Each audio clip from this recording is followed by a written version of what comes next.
Sabe o que é o fogo de verdade? A gente olha para essa chama e parece uma coisa tão simples, né? Mas por trás dela tem uma dança química super complexa. E entender como essa dança funciona é o segredo. Não só para a gente admirar, mas principalmente para controlar. Bora desvendar esse mistério? E para entender essa dança do fogo, a gente precisa de um mapa. E o nosso mapa, a nossa ferramenta, é o que a gente chama de tetraedro do fogo. Pensa nele como um modelo mental, sabe? É fundamental para quem trabalha com segurança, porque ele não só explica o fogo, mas ensina a gente a controlar ele. Mas antes de chegar nesse modelo completo que a gente usa hoje, vamos voltar um pouquinho no tempo. Por muitos anos, o pessoal da segurança usava um conceito mais, digamos, mais básico. Era o famoso triângulo do fogo, que se baseava em 3 elementos essenciais. O primeiro desses pilares é o calor.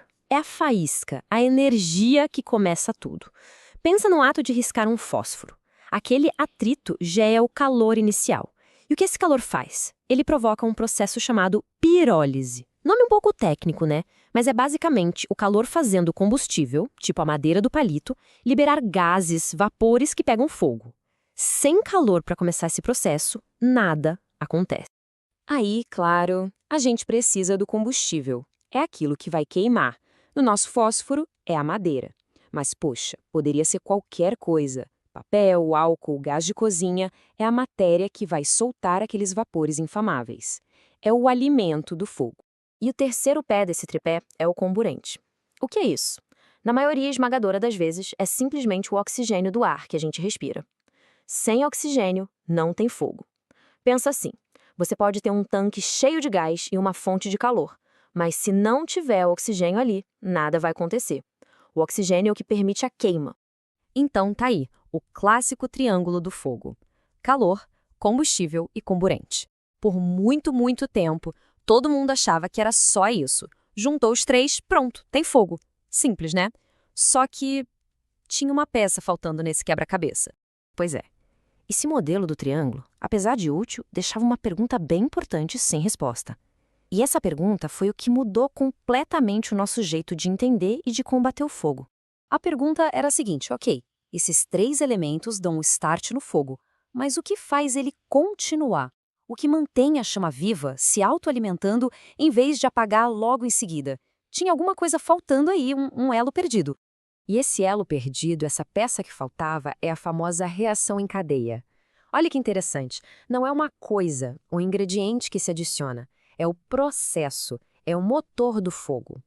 Pensa comigo, o fogo gera calor, certo? Esse calor atinge mais combustível, que libera mais vapor inflamável, esse vapor queima, gerando mais fogo e mais calor. E o ciclo continua, se sustentando sozinho. É isso que é a reação em cadeia.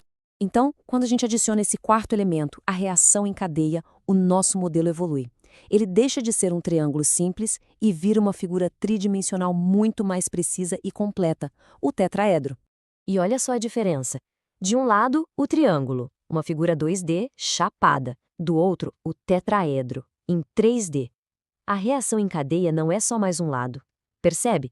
Ela é a base que une e sustenta os outros 3: calor, combustível e comburente. Agora sim, o modelo ficou robusto, ficou completo.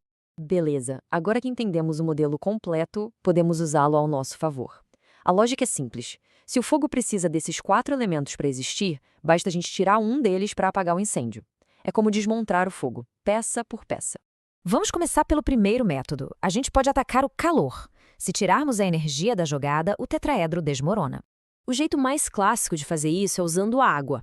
É o método do resfriamento. A água é incrível porque ela rouba muito calor do ambiente. Ela resfria o combustível a tal ponto que ele para de soltar aqueles vapores inflamáveis. Se não tem mais vapor para queimar, acabou o fogo. Outra tática é atacar o comburente, o oxigênio.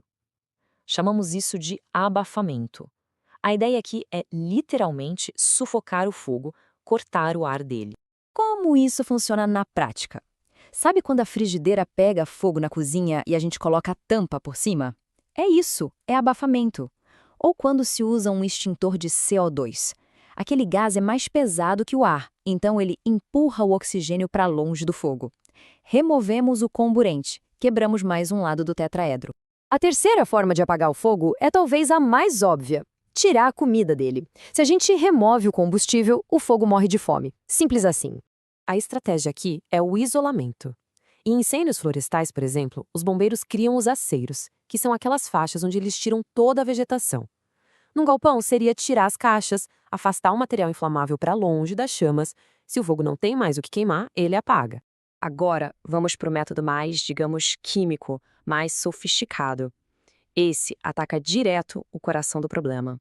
Aqui estamos falando de atacar a reação em cadeia. Existem alguns agentes extintores, como o pó químico, que não agem nem resfriando, nem abafando.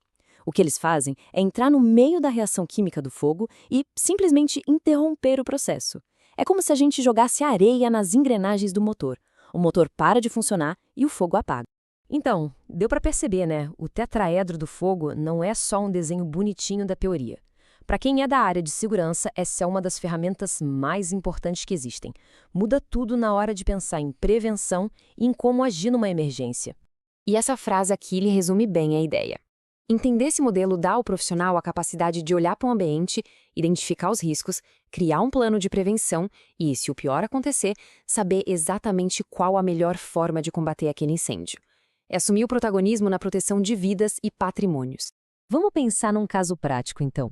Imagina um tambor com óleo pegando fogo. Se alguém vai lá e coloca uma tampa bem justa em cima, qual elemento do tetraedro essa pessoa está eliminando? Pensa um pouco. Exato, o comburente, o oxigênio. Ao tampar, se corta o suprimento de ar. É um método do abafamento em ação.